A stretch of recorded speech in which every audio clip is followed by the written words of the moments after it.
Stell dir vor, du fahrst nachts auf der Autobahn, alles ist ruhig. Du hörst dein Lieblingsplaylist und plötzlich im Rückspiegel siehst du die blauen Lichter. Dein Herz macht einen Sprung. Die Hand werden schweißnass. Du fahrst ran, der Polizeibeamt kommt ans Fenster. Und dann fällt der Satz, der alles verhindern kann. Guten Abend, ein allgemeine Verkehrskontrolle. Haben Sie Waffen im Auto? Was antwortest du jetzt? Ehrlich. Ausweichend? Sagst du einfach nein, auch wenn de Violite ein Taschenmesser im Handschuffich liegt oder du vom Skystraining kommst? Halt, stopp. Genau hier, in diesem einen Moment. Entscheidet sich oft, ob du mit einer kleinen Verwarnung nach Hause fahrst. Oder ob sich dein Leben in den nächsten Monaten nur noch Anwaltsgassen Gerichtstermin und den möglichen Verlust einer Waffenbesitzkarte dreht. Ich habe mit einem Fachanwalt für Strafrecht gesprochen, der mir klar gemacht hat, die Antwort, die du jetzt gibst, ist der kritischste Punkt. Und die allermeisten machen genau den Fehler, der SAG in Teufelskusch bringt. Beaver du jetzt denkst, das betrifft Michigan doch nicht, lass Michigan da ein Frage stellen, die du ehrlich in den Kommentaren beantworten sollst. Wenn ein Polizist dich morgen fragt, ob du Waffen im Auto hast, was wär dein spontan erste Reaktion? Sag es mir unten, denn ich verspreche nach diesem Video wirst du dies Frage nie wieder so beantworten wie für das ganz richtig einordnen zu können, müssen wir zuerst mal klären, was überhaupt ein Waff im Sinn de Gesetzes ist. Und de Wort es für viel schon überraschend. Die meisten denken bei dem Wort Waff sofort an ein Pistol oder ein Gewehr. Aber das deutsche Waffengesetz, das Waff, ist de wesentlich umfassender. Es unterscheidet zwischen Waffen im engeren Sinn, also Schusswaffen und dann den sogenannten sonstigen Gegenständen, die als Waff gelten können. Und genau da liegt die Fall.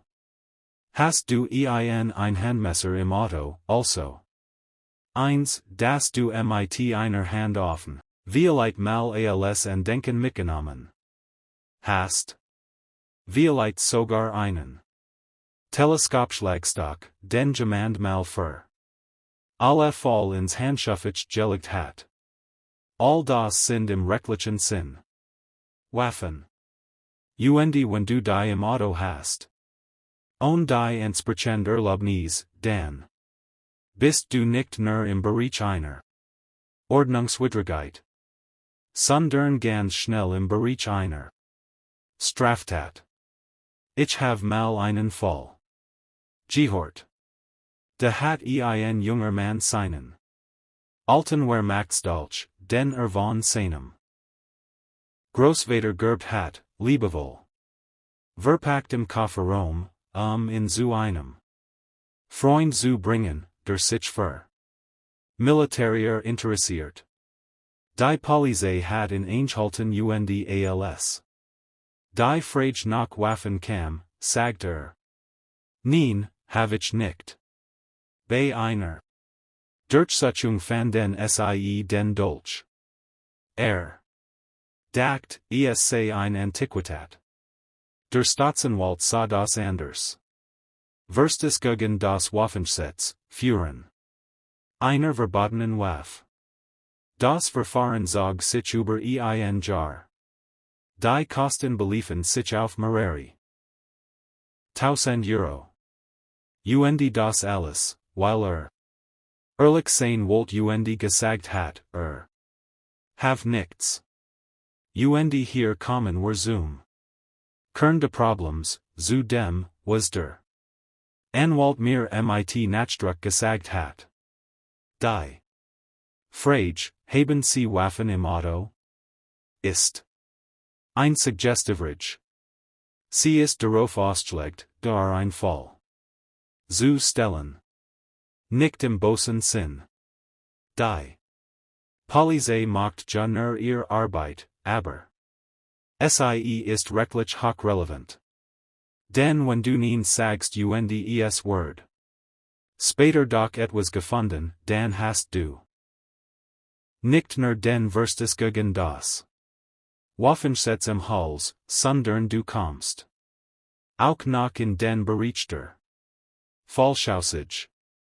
Der Anwalt sagt mir wörtlich, das Allerschlimmste, was man tun kann, ist auf diese Frage zu antworten. Egal, ob mit ja oder nein. Denn wenn du ja sagst, gibst du im Prinzip sofort die Erlaubnis zur Durchsetzung. Du lieferst den Grund dafür selbst.